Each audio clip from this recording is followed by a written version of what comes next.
eu queria ler com vocês o texto que está em João, capítulo 6, verso 5. O tema dessa mensagem: o que está nas suas mãos. Queria dar uma situação para vocês. Por muitas vezes a gente acha que é necessário ter muito dinheiro para fazer alguma coisa. Só que eu queria te colocar no deserto. Você está ali caminhando e você não sabe para onde você está indo. Será que o dinheiro, naquele momento que você está perdido, você está sozinho, serviria de alguma coisa? Então, o que está nas suas mãos nesse momento? Serviria de alguma coisa? Deu um sim ou não, aí dá um grito. Não, ou sim eu já ouvi aqui. Dinheiro, naquele momento, não valeria nada, porque você está morrendo de sede, você está com fome, está muito calor, você precisa de uma sombra, você precisa de um leque, eu acho que esse ajudaria bastante. A palavra, com certeza, ajudaria muito.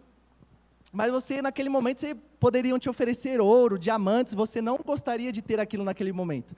Você gostaria de ter água, você gostaria de ter o que comer naquele momento. E eu queria ler com você João 6, a partir do verso 5, que diz assim: levantando os olhos e vendo uma grande multidão que se aproximava, Jesus disse a Felipe: onde compraremos pães para este povo comer?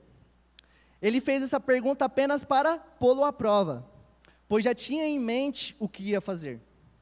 Felipe lhe respondeu: 200 denários não comprariam pães suficiente para cada um recebesse um pedaço. Outro discípulo, André, irmão de Simão Pedro, tomou a palavra: aqui está um rapaz com 5 pães de cevada e 2 peixinhos, mas o que é isto para tanta gente? Jesus disse: mandem o povo se sentar.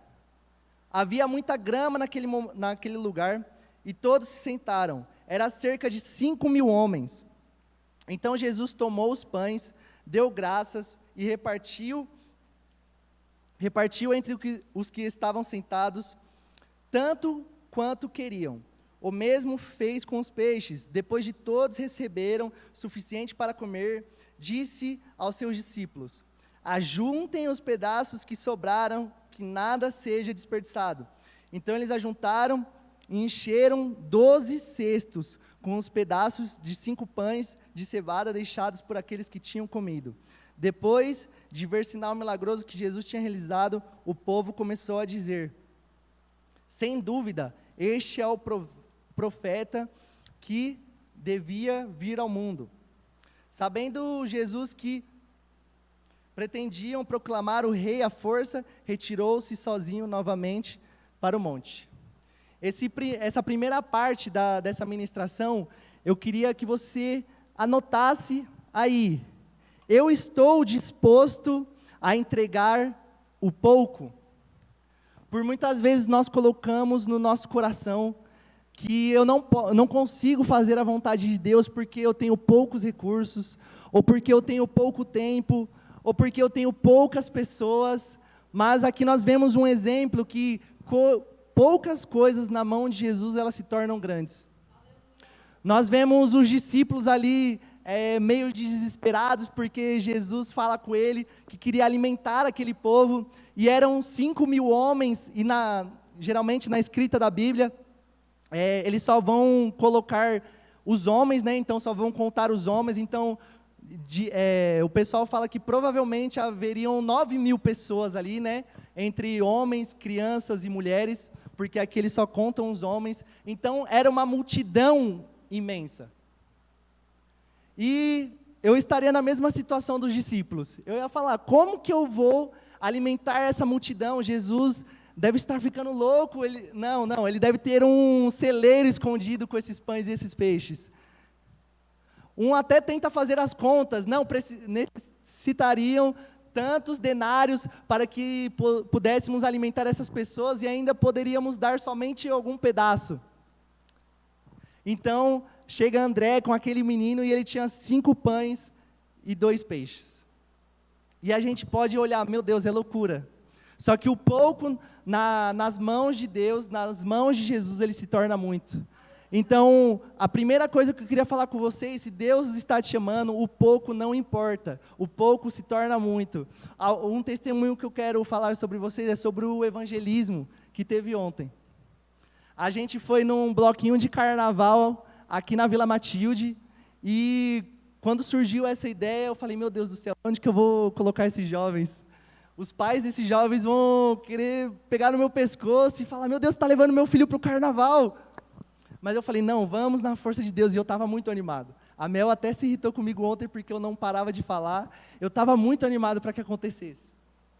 E a gente chegou aqui, aí alguns falaram, não vou poder ir, não, vou ofertar, mas eu não vou conseguir ir também.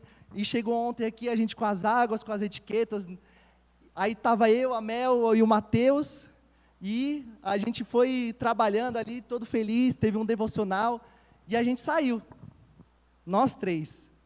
E na minha cabeça eu falei, meu Deus, é loucura, vai ter muita gente, não vai dar certo. E eu falava do nosso medo, só que a gente foi lá no carnaval. E para mim foi um dos evangelismos que eu mais aproveitei, porque a gente entregava água e graças a Deus não era muita muvuca, tipo, tinha os desfiles ali no carnaval e tinha algumas pessoas que estavam em volta, então a gente abordou essas pessoas. Só que a gente teve um tempo de qualidade, em meio ao carnaval, então a gente entregava a água, falava que Jesus é a água da vida, e em nenhum momento eu vi eles olhando o relógio, não, a gente precisa ir embora, mas sempre com alegria, o Matheus falando com autoridade ali, com os jovens ali, a Mel ministrando para os bombeiros, para os policiais, ela queria ministrar toda a equipe do carnaval, e a gente vê que a quantidade não importa para o que Deus quer fazer. Então, para muitas pessoas, 3 pessoas seriam muito pouco para aquilo que a gente queria fazer. E a gente levou 100 águas, e a gente falou, não, 100 águas para esse povo é pouco também. Mas só que Deus fez o extraordinário, então a gente pegou contato de algumas jovens, tinha crianças na qual a gente conversou com eles, pessoas na qual iriam desfilar e a gente conversou com ele, não, vai na força de Deus, que Deus te abençoe, dando força, alegria para aquela pessoa. Teve um rapaz que ele chamava Pedro, e ele iria sambar, e eu conversando ali com ele, e ele, não, estou aqui aproveitando. Aí eu falei, você está aproveitando? E aí, está com samba no pé? Eu perguntando para ele, né? Aí eu começo a falar de Jesus, entrego a água para ele, aí eu falo, Jesus, Ele quer te salvar, Ele quer te abençoar, quer abençoar a sua vida, Ele quer transformar a sua vida, e essa alegria que você tem aqui hoje, Ele quer, da mesma forma que você tem essa alegria, Ele quer que você compartilhe do amor dEle, com essa mesma alegria que o Senhor tem. E aí ele tirou o óculos, né, que ele estava usando, ele começou a chorar, passou a mão no olho, e ele falou, você me pegou desprevenido, cara, eu não esperava ouvir de Jesus aqui nesse momento. Então a gente vê que Deus pode fazer algo sobrenatural com um pouco. Então, o primeiro tópico, né? Eu estou disposto a entregar o pouco? Aquele jovem, ele estava disposto a entregar os pães e os peixes que ele tinha. E entregou nas mãos de Jesus. A gente, por muitas vezes, tem poucos recursos, tem poucas pessoas, mas se a gente entregar nas mãos de Deus, Ele que vai fazer o sobrenatural. O segundo texto que eu queria ler com vocês fica em Lucas capítulo 5, verso 1, vai dizer assim: certo dia, Jesus estava perto do lago de Genezaré, e a multidão se comprimia de todos os lados para ouvir a palavra de Deus. Então, ele viu à beira dos lagos 2 barcos, deixados ali pelos pescadores, que estavam lavando as suas redes. Entrando em um dos barcos, o que pertencia a Simão. Então, o barco pertencia a Simão. Pedi-lhe que o afastasse-se um pouco da praia. Então, sentou-se e do barco ensinava o povo. Tendo acabado de falar, disse a Simão: vá para onde as águas são mais fundas e lance as redes para a pesca. Simão respondeu: mestre, trabalhamos muito a noite inteira, não pegamos nada, mas porque és tu que está dizendo isto, vou lançar as redes. Quando o fizeram, pegaram tal quantidade de peixes que as redes começaram a se romper. Então fizeram sinais aos companheiros no outro barco para que viessem ajudá-los. Eles vieram e encheram ambos os barcos, a ponto de começarem a afundar. Quando Simão Pedro viu isso, ajoelhou-se aos pés de Jesus e disse: afasta-se de mim, Senhor, porque sou um homem pecador. Pois ele e todos os seus companheiros estavam perplexos com a pesca que haviam feito, como também Tiago e João, os filhos de Zebedeu, que eram sócios de Simão. Jesus disse a Simão: não tenha medo, de agora em diante você será pescador de homens. Eles então arrastaram os seus barcos para a praia e deixaram tudo e seguiram. O segundo ponto que eu queria falar com vocês é a questão da obediência. Simão Pedro, ele tinha apenas um barco e era o que estava nas mãos dele. Por muitas vezes a gente acha que a gente não tem nada na nossa mão, ou que algo é simples, e Simão Pedro, ele vai falar ali que ele tinha um barco, e Jesus vai ministrar para os povos, vai ministrar para as multidões. Só que algo acontece depois, da ministração de Jesus. Jesus, ele vai pedir para eles pescarem. E algo que eu tenho no meu coração é que Pedro, ele não era um bom pescador. Porque como que um rapaz que é pescador passa a noite inteira e não pesca? E Jesus, ele pede para que ele vá pescar.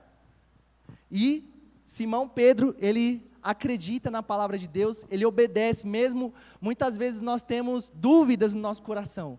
Como que isso irá acontecer? Então, essa viagem que eu fiz, como que isso irá acontecer? Eu não tenho dinheiro, o trabalho que eu tenho talvez não dará para fazer essa viagem. No meu coração eu quero muito fazer, mas eu não sei como que isso vai acontecer, quem vai me chamar para fazer essa viagem? E a gente tem essas dúvidas no nosso coração. Então, as circunstâncias na nossa vida, elas não determinam o chamado de Deus nas nossas vidas. Por muitas vezes a gente acha que você precisa ter um bom emprego, você precisa talvez ser um pastor na igreja, você precisa ser um líder na igreja. Não, eu não entendo muito. Eu não consigo explicar a palavra, mas Deus, ele quer te usar com aquilo que você tem nas suas mãos. Então Pedro, ele tinha um barco ali, na qual Jesus usou para ministrar. E ali nós vemos a questão da obediência. Então Jesus, ele sempre fazia perguntas aos discípulos. E eu acredito que a principal característica de um discípulo é a obediência. Porque Deus, ele não vai pedir algo natural na nossa vida, ele sempre vai pedir o sobrenatural. E nós, como homens carnais, a gente sempre vai olhar para o natural. Não, o valor que eu tenho em conta não é possível, a minha situação não é possível, talvez eu tenha uma doença, talvez o meu emprego não seja favorecível para que eu possa fazer isso. Mas ser discípulo de Jesus começa com a obediência em Jesus.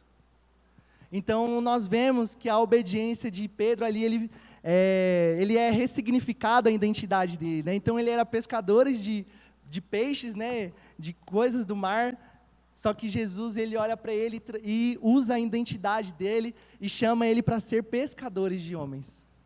E nós vemos que na vida de Pedro, nós podemos ler em Atos, quando Pedro ministrava, 5.000 pessoas eram convertidas, 3.000 pessoas eram convertidas, e nós vemos como que o ministério de Pedro, por causa da obediência em Jesus, foi o que ele alcançou.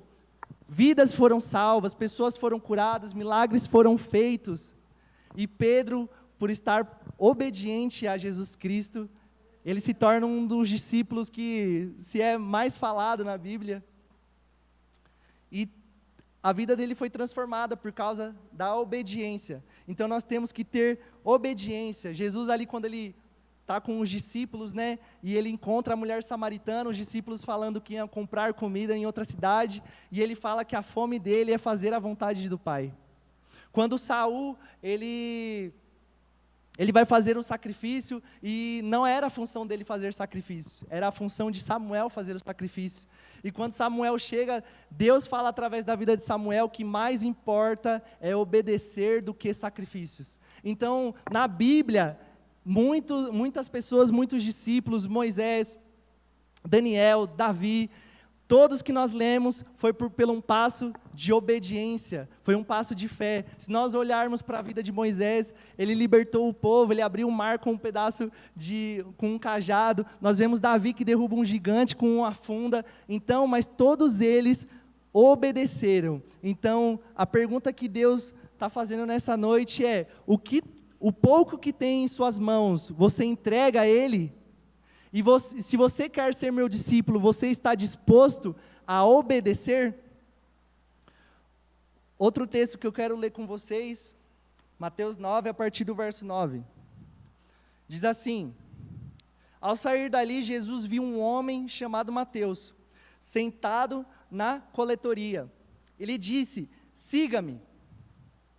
Mateus se levantou e o seguiu. Aconteceu que enquanto Jesus estava em casa, reclinado à mesa, muitos publicanos e pecadores vieram comer com ele.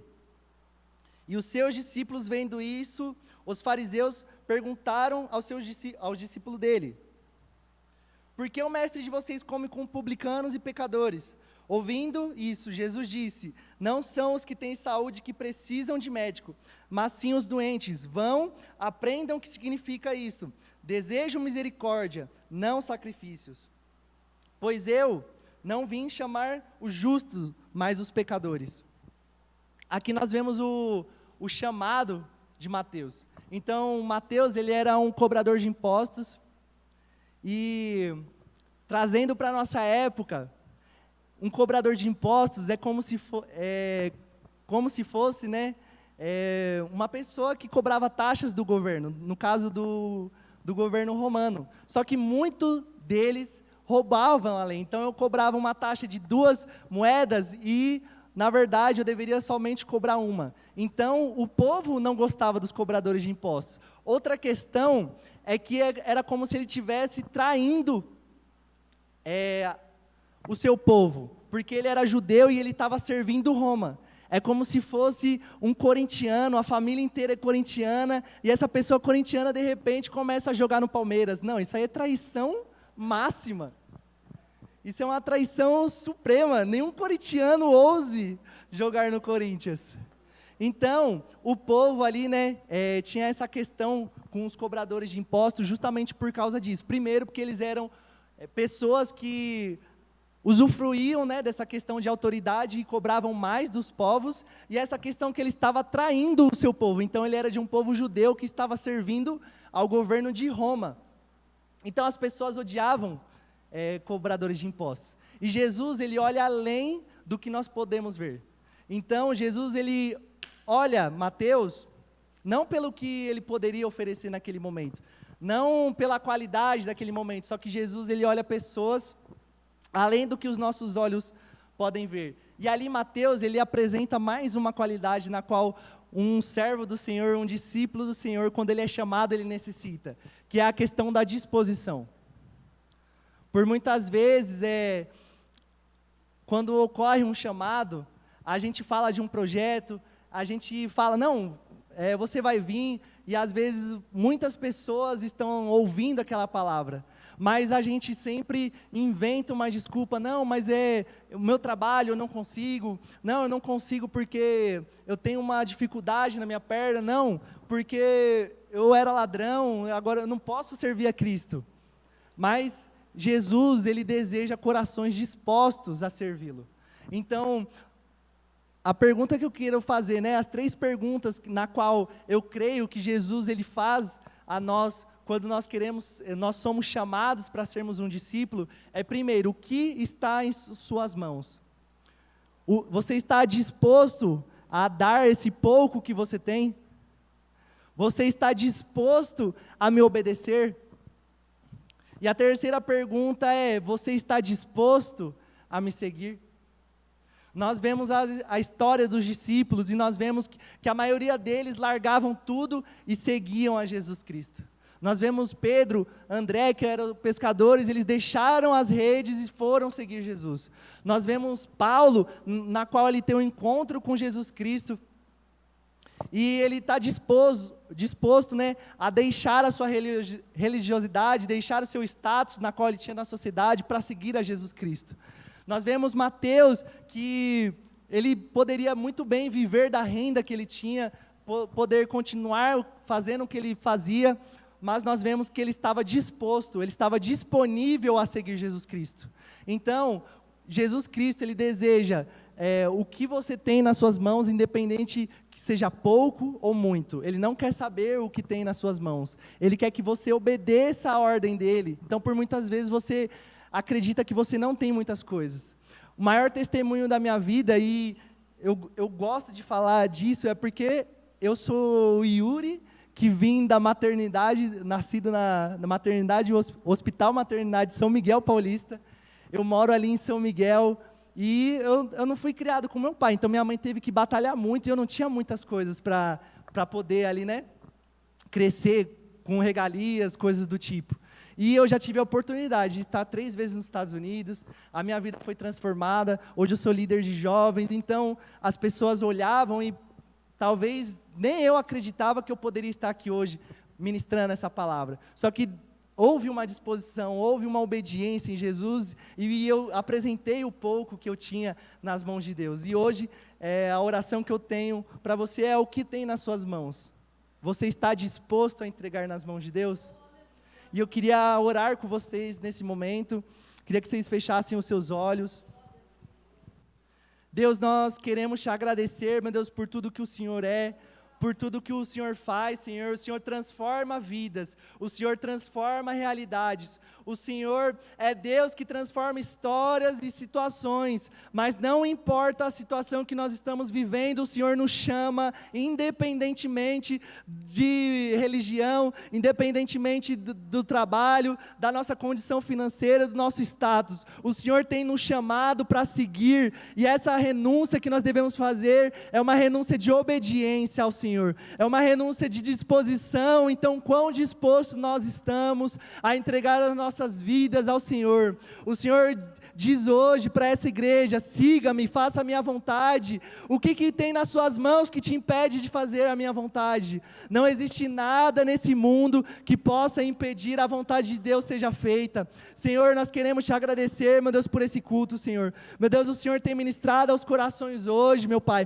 O Senhor tem chamado pessoas, meu Deus, e que elas venham olhar para dentro hoje, Senhor, e, meu Deus, olhar quão pequeno nós somos, mas mesmo assim elas creem num Deus que é grande, um Deus que faz milagres, um Deus que é criador, um Deus que criou os céus e a terra. O que seria impossível Deus fazer? Então, Deus, sonda os nossos corações, meu Pai. Meu Deus, envia essa igreja, meu Deus, para um relacionamento ainda maior com o Senhor. Meu Deus, que nós não venhamos colocar muros, Senhor, naquilo que o Senhor quer fazer, meu Pai. Que nós venhamos pegar as nossas coisas e seguir o Senhor. Meu Pai, que o Senhor venha chamá-los, meu Deus, que o Senhor venha incomodá-los, meu Pai, e que eles venham entregar o pouco que eles têm, meu Deus, em nome de Jesus. Senhor, que nós venhamos sondar os nossos corações, que nós venhamos olhar para dentro e que o Senhor venha mostrar neste momento: Senhor, qual é a dificuldade que eu acredito que eu tenho? Seja talvez a língua, seja financeiro, seja a responsabilidade em algum lugar. Senhor, usa essas pessoas em nome de Jesus. Levanta cada um deles, meu Pai, em meio à dificuldade. Meu Pai, é na dificuldade na qual o Senhor mostra o quão o Senhor é grande. Meu Pai, para o Senhor provar que o Senhor é Deus. Assim como o Senhor fazia no deserto, você fazia maravilhas para mostrar que o Senhor é Deus, que o Senhor podia fazer o impossível, Senhor. Então, meu Pai, que nós não venhamos viver no natural, mas que nós venhamos viver o sobrenatural de Deus nas nossas vidas, Senhor. Meu Deus, nos torna dispostos, meu Pai, a viver a sua obra, meu Pai. Meu Deus, que nós venhamos dizer: eis-me aqui, Senhor. Eis-me aqui, Senhor. Envia-me a mim, Senhor. Meu Pai, eu estou disponível, meu Pai, a ir às nações, a falar do seu amor no trabalho, na escola, Senhor, para falar do seu amor às crianças, meu Deus, em nome de Jesus. Meu Pai, quebra todas as barreiras em nome de Jesus. Meu Pai, que nós venhamos dar as coisas pequenas da nossa mão aos seus pés, Senhor. E o Senhor irá fazer maravilhas em nome de Jesus. Seu nome seja engrandecido, seu nome seja louvado, em nome de Jesus. Te adoramos, Senhor. Amém. Amém.